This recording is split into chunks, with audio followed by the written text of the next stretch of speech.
So hey guys, welcome back. It's talking to you. Hey, it's Wednesday night, and this is Thursday morning's class. And I thought I'd just kind of give you another peek, of the hallway. What was that? A ghost? Oh, I thought that was Mason Raffoff's hair just a minute ago. It wasn't anything. Okay, but anyway, welcome back. This is the hallway that you're missing. Standing behind me, beautiful shiny wooden floors, wonderfully placed lockers. Leading over to the stairwell behind me, and we're in the math end of the hall. I know some of you guys are really excited to see us into the hall. But anyway, if you got your Bibles, go ahead and turn. We're going to be in. I got a beast. You don't have a beast shirt on? I got my beast shirt on.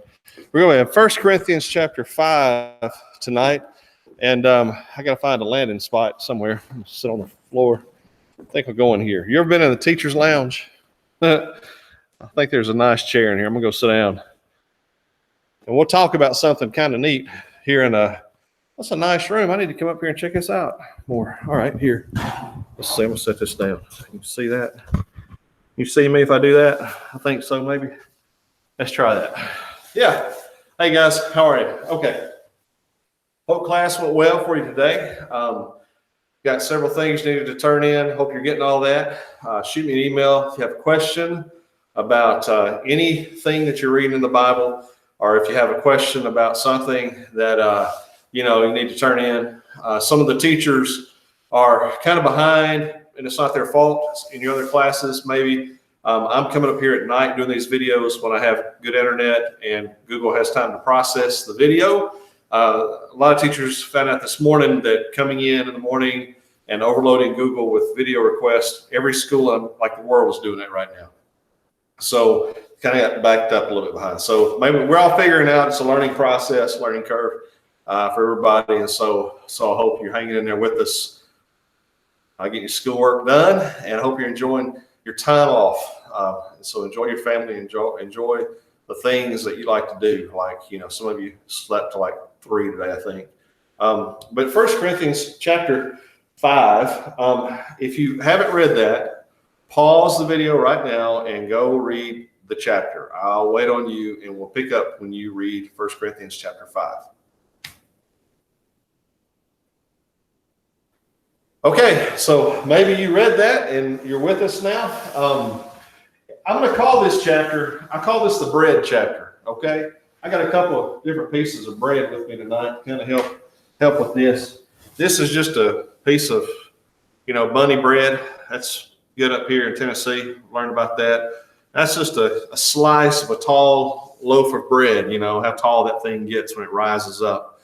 It has the leaven in it. It has like yeast in it, and it rises up. And then you got other bread, kind of like this Ritz cracker, maybe a tortilla or something like that. But you can see there's a difference, the height. And that doesn't rise up. It's a cracker. It's flat. It's not meant to rise up like a piece of loaf of bread. So that's called an unleavened bread. That's called leavened bread. And so these kind of come into play a little bit in the lesson tonight, because there's a problem in Corinth. And when you read the first verse, you kind of realize what the problem is. And it's a big problem. One of the Christians in Corinth is actually in an incestual relationship with his stepmom or mom, who appears not to be a Christian, somebody out in the world. But anyway, he's in a sexually immoral relationship with her. And that's a big problem, of course. In fact, Paul says that it's such a big problem that even the people in Corinth, and we've talked a lot about the people in Corinth and kind of what they're known for, and some of the temple worship and some of the things that go on in town at those temples, the reputation of being from Corinth. Paul says that what that man is involved in is something that even the Corinthian people who are not Christians, they don't even do that. And we know how immoral they are. And they look at that and they think, well, we don't even do that. That's awful. Well, the problem is that this man is sinning, yes. But also, there's another problem in that the Christians, the church in Corinth, they seem to accept it. They seem to accept the problem. And he says, listen, it's one thing to have this going on, and Paul deals with that. If you read the chapter, he deals with that. And but he says the other problem is his sin is kind of like leaven is to bread. It affects everything it comes in touch, in contact with. And of course, the fellowship with the other Christians, their relationship is being affected by his leaven or his sin. And so Paul uses the language of leaven referring to sin. And leaven and unleavened bread, that's a big teaching throughout the Bible. But what we want to know just from today is that when you take dough, then you take dough and you add a little bit of leaven to it, it would rise up. It affected it. It grew. All right. And so Paul says, really, as Christians, we're to be like unleavened bread.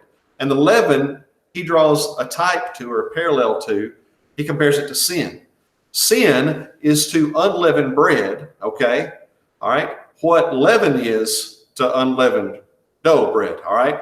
And when the sin is around and when it affects our lives, it grows. And in this case, his sin is producing more sin in the Corinthian church because they are accepting of his sin and not doing anything about it, not doing anything to help him get out of it, and not helping the church as a whole live differently than anybody in Corinth.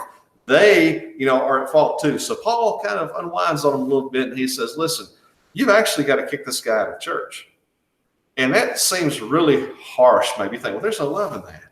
And really it is. It's an interesting kind of love because it's that tough love that we hear about. And we'll turn to 2 Corinthians in a few weeks, and we'll see that it actually worked. The guy actually stepped out of that relationship and apparently came back living faithfully as a Christian. So this is a really weird chapter maybe for you, but the big takeaway from this, from this short chapter is that Christians ought to live different than everybody else in the world. The things you say, the things you do, the places you go, those ought to be different, distinctly different. The Bible calls that holy, separate from the world. The world should see a Christian and know they're a Christian. Other Christians, when they see a Christian who is struggling in sin, should reach in at all cost to pull him out of sin, because that's the greatest loss. Sin has a huge effect on you.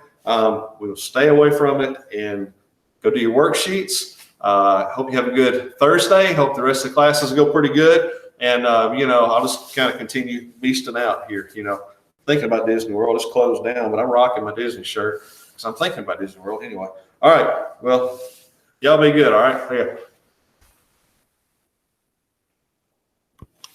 We're good. Stop recording. See you.